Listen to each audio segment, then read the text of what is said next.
The first couple are a British company called Vincent. Oh, yes. These are from the early to mid 50s.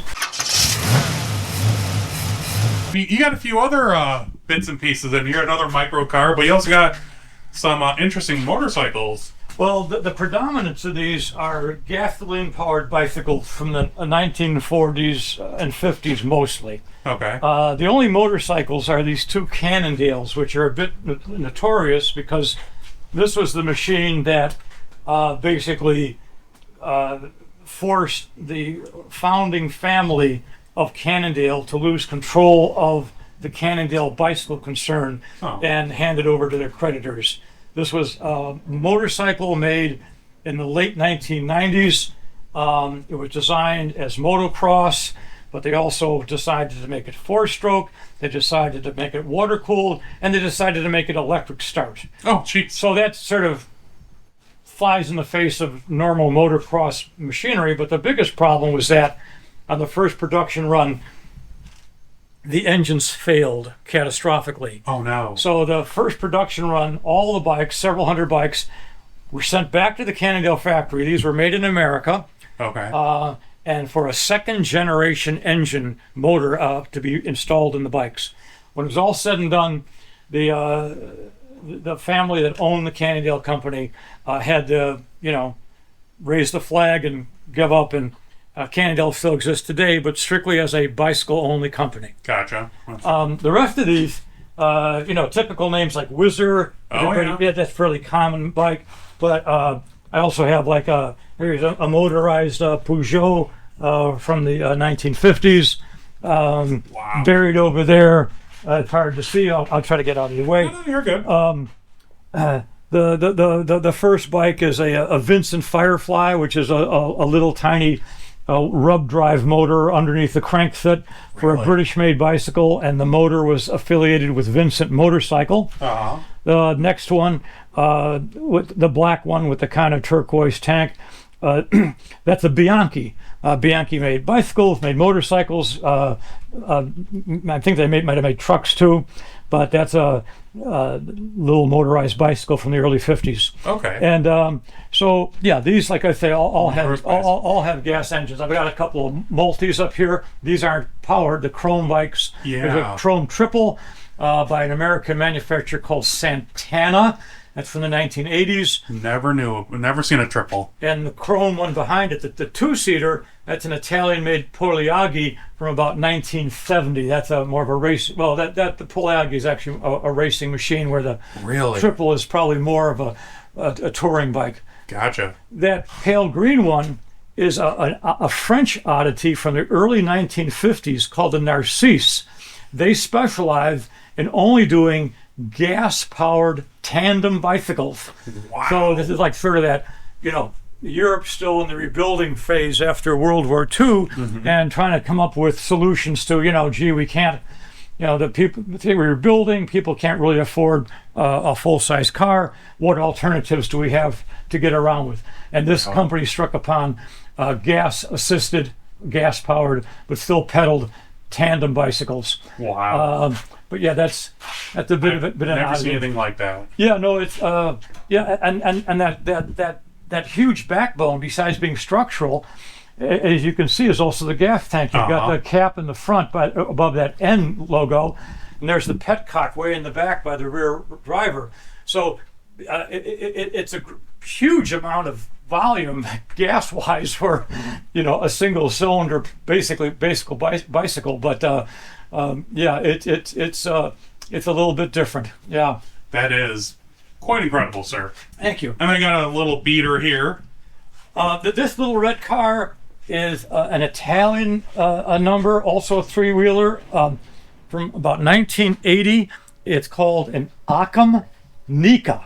2 words, Occam Nica. A lot better than an Occam Razor. There you go. It's 50 cc's.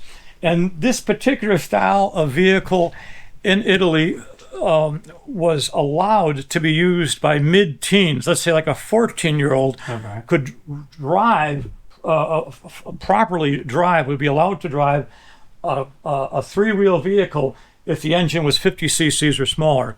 And of course, they'd matriculate, finally get into a full-size car. But so that was sort of a something unique to Italy. Well, not maybe solely unique, but this particular one was Italian, yes. I was going to say that I remember reading something about that. It might have been Scandinavia as well, somewhere. That same thing, especially start off on the farm, so you'd be able to drive essentially articles of husbandry or farm equipment, and that CC rating was applied to any type of vehicle. So the kids over there would take newer cars, and they'd drop in smaller engines. Oh, really? With like hidden booster switches or whatever they needed to do. Fascinating. But they were able to kind of do what we all like to do, which is push the limits. Cool.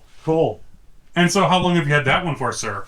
I drove up with a friend to Canada, right by, up through Michigan. Okay. It was probably about 20 years ago. Yeah. Okay. Yeah. So how, obviously someone imported it to Canada. How did you hear about it? Probably a want ad like Hemmings Motor News or something like that. I don't really recall exactly. It could have been eBay also, I suppose.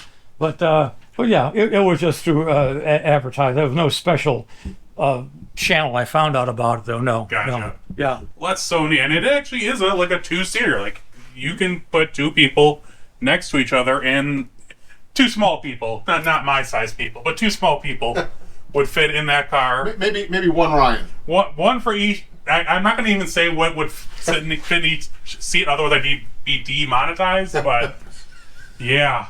Well, yeah,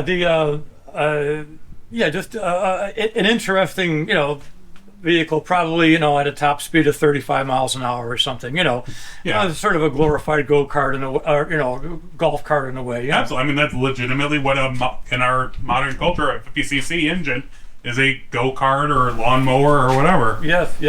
And you got some other interesting motorcycles here. I've got a few old motorcycles. The first couple are a British company called Vincent. Oh, yes. These are from the early to mid 50s.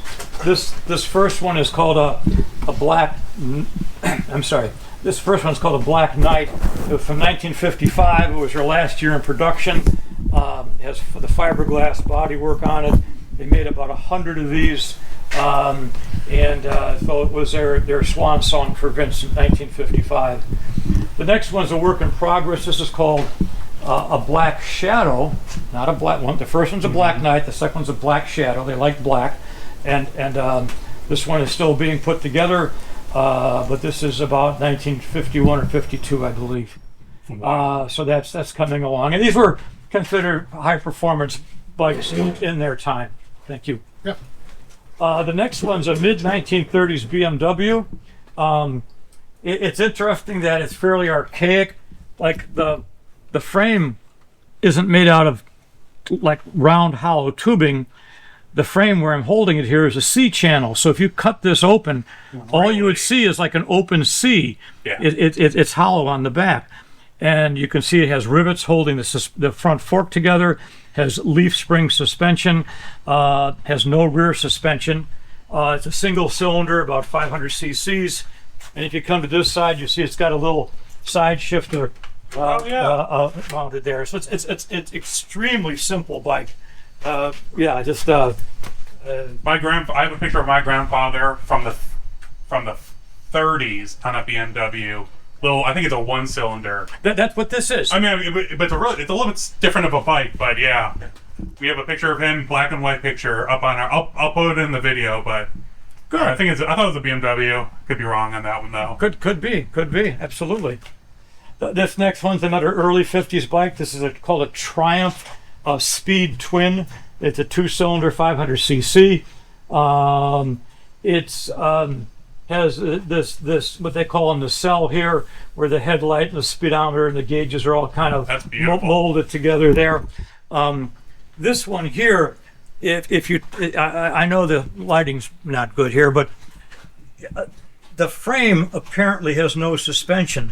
Oh yeah, it's solid. But if you look at it, it has a very large diameter hub, and the hub is large because the suspension's actually built in the hub. Really? So it's almost like it's a transitional machine where we have hardtail or non-suspension frames. We'll put this sprung hub or suspended hub in there. It wasn't a very good solution. Of course, a year or so after this, they put a proper swing arm and shock absorbers on it. Okay. But that's something they played around with.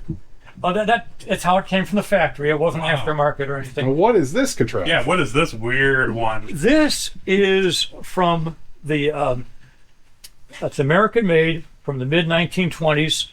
It's called a Ner-a-car. Ner-a-car. It's a hyphen from the word Ner-a-car. Okay. And it's unique in the sense that the front hub has these suspending torsion bar type arms. You can see the spring, but there's a ball joint in the hub that allows the wheel to steer around its axle. And you have a connecting linkage, just like a car has, where I'm touching it here on the back side. So you have this basically a steering wheel linkage and a steered front wheel. Also, the frame. Is that wood? Well, yes, the frame is much like a 1920s car, where once again you have the C channel thing, where it's just the metal just forms letter C. But like early cars, they filled this with wood to reinforce it. And the frame, other than this deviation to allow for the arc of the wheel to clear, just goes straight back to the axle. So the frame is just basically two linear elements from the back axle to the front axle. Okay. It's the most simple frame you could imagine. And that allows it to be so flat. Or, not a lot of structural rigidity. Well, it's deep enough. It's stout enough. I mean, actually, I've seen a few of these, and the frames seem to last pretty well on them. Okay. It seems like you got to worry about potholes and termites with this. Well, termites were probably a common thing with any early car, from reinforcing through the bodywork to the chassis and whatnot, and wood framing and the roofs and everything else. But this bike is very low to the ground, and the engine is predominantly enclosed. And this bike was advertised for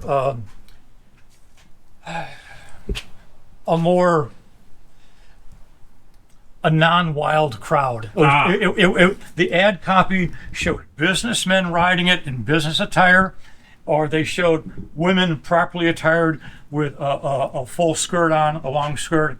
It wasn't, for a roustabout or a leather boy sort of ad. It was the ads were focused at your middle class, upper middle class people needing secure, clean, safe transportation. Gotcha. And when was this built again? About 25, 26 in that era. Yeah. And it also is one of the few machines that was actually made in Europe in the 1930s under license. Britain arranged to have them be allowed to make this design in Britain in the early to mid 30s. Interesting. So you don't see it too often. And the last one is a non-runner. These all run these all do run and will run, but this one is just sort of a project of a early 50s Italian scooter. The company is called ISO, ISO. Oh, yeah. They also made sports cars in the 50s and 60s. So A little ISO scooter that is all in one lump pretty much, but that one is going to probably not be running anytime soon, at least not by me. I gotcha. Yeah. Still a beautiful little scooter. It has nice shape to it. It does. Let's see if I can. It's got nice cowling for air cooling over the engine, it's actually fairly sophisticated for what it is. I mean, suspension seat. I mean, with springs and Yeah. speedometer in the headlight, and Has full suspension. Has larger wheels, a wire wheel, not like a little donut wheel, but has a little bigger wheel. And was probably a nicer machine in its time frame. Yeah. that's cool. Yeah, I just saw this really interesting little on the Vincent, on the BMW. Yes, it's some sort of badge from some sort of organized ride. Yeah. Probably auto hub. Yes, Heidelberg, probably. Auto Tour or something like that. Yeah, That's fascinating, sir. Hey, automotive adventurers. I hope you enjoyed part 2 of my friend Mark's garage. How mind-blowing is that garage? And it's a garage in legitimate, like, Chicago. It's in Chicago proper. And he has its stuff full of, I mean, Norton, I mean, Vincent Black Knight. You know, you've seen that on Jay Leno's garage, the Black Knight, the black, he has a few of them. The BMWs, the bicycles, the other mini car. When my friend Brian Stiles of the Shelby Research Group invited me to this, it really blew me away. And this was just the beginning. There's so much more that I'll be showing from his house. I can't explain it. I'll show some pictures here just to give you an idea of what to expect in the next few videos. It really is something like none other I've seen in any of my travels. And that says something. I've been doing this for over a decade now. And the fact that Mark has changed the bar is incredible. And not in a bad way. Everything is going to be meticulous and organized, but the quality and the quantity of what he has, it really left me speechless. I had to go there twice just to make sure I covered it all, because as I was going through pictures and video that I shot the first time, there was so much more that I missed, which was quite kind of Mark to allow me that opportunity. And I'm going to lunch with him here shortly when I get done with. I just got back from an adventure through Michigan, and I did use my new video audio setup. So I'm going to leave you a little snippet of what it looks like for a future video, because I think it's working out really well. I got a few more pieces to really fine tune it in. And on the next venture, which I leave Wednesday, I'm going to St. Louis for 4 or 5 days to go do some more adventuring.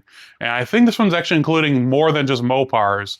I think there might be some Chevys and some Oldsmobiles. I hope. If everything falls together as I planned, it will. As you can see, the blue car is still completely filthy from I was legitimately going in farm fields and junkyard fields, covered in mud. I fell in a pond, which is another story. But, I got a new rim from Hallebrand to replace the bent one I have. I'm pretty sure Hallebrand is going out of business, or they're closing down the company because it's a Holly brand. And I think all the rims are on sale. My rims that are on the Challenger, I'll show a picture. These are on sale for $100 a rim. So I got, I think, 2. I have one here and then another one coming. So yeah, it's been a very busy month so far, and I got a lot more coming up. I have adventures planned through April and into May. And then June, Hot Rod Power Tour. July and August, of course, filled with Woodward Dream Cruise and Mopars at Belvedere. So it's going to be an incredible year. I'll be consistently posting on all of my social media. And of course, I post here every Monday. If you would please share, like, and subscribe to this channel so I can keep going. I greatly appreciate it, because every view is another view towards me keeping going. I hope everyone is enjoying spring, because it's as of today, which is, I don't have my watch on. I think it's the 22nd, March 22nd, Sunday. It's spring now, so no more snow, let's hope. But I'll keep everyone in touch. Everyone stay safe. Okay, we're here in Michigan looking at this 1971 Plymouth Cuda 344 speed car. It's currently been in this building for, I'm going to guess, 30 years.